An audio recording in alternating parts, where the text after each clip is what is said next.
The World Series of Poker recently announced that it has reached an agreement with ESPN to broadcast the entirety of the final table of the 2011 WSOP Main Event live with a 15-minute delay based on the success of live broadcasts over the summer.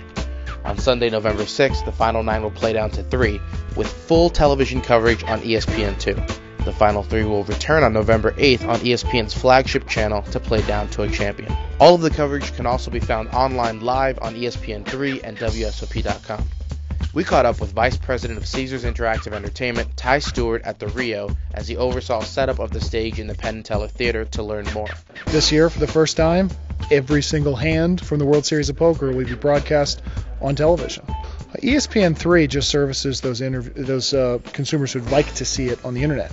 I mean, when I say every single hand, with the exception of breaking away for commercials, every single hand will be on ESPN2 on Sunday and on E1 on Tuesday night. So truly, for the first time on broadcast television, every single hand will be covered, and then it will be broadcast around the world on ESPN3 as well as WSOP.com for all those friends and families and scouting teams who couldn't access the ESPN broadcast in the United States.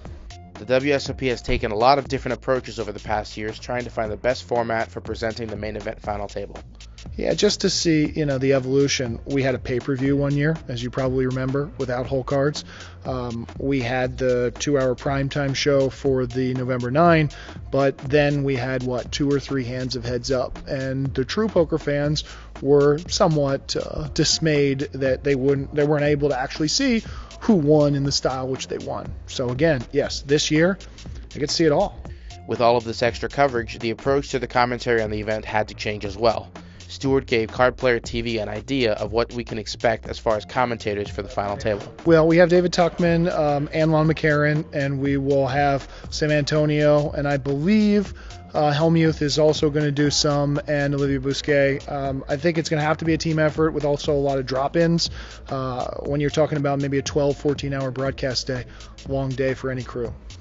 The move by ESPN to increase its coverage time is a bit surprising, given the cancellation of many other prominent televised poker programs. I think it's really important right now at a critical time for poker, as we see that so many shows are getting canceled and that there's so much pressure on the business side of poker, to have someone like ESPN believe in it, that it is a true exciting live sport, and they're willing to do more with it.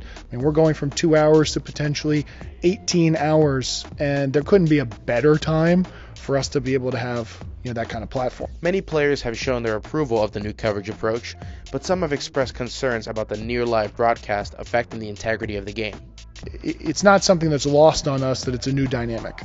And some players think this will actually be a higher form of poker, that you're going to know, and you're going to be able to make halftime adjustments, and as I would call it, do your Bill Belichicking as far as what's been happening at the table.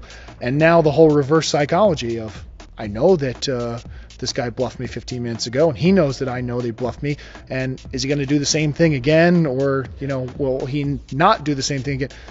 All of this sort of mental noise that's going to be going on, I think, is going to be fascinating to watch.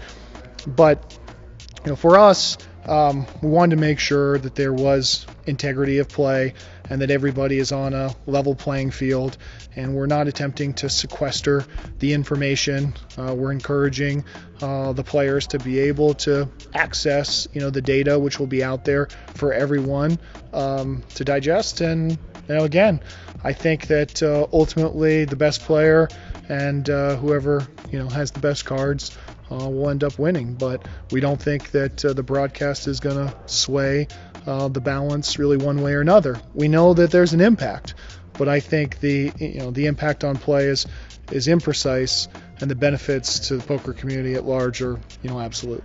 Make sure to tune in and support ESPN's increased coverage of the 2011 WSOP Main Event Final Table on November 6th and 8th. Thanks for watching this edition of Poker Buzz right here on Card Player TV.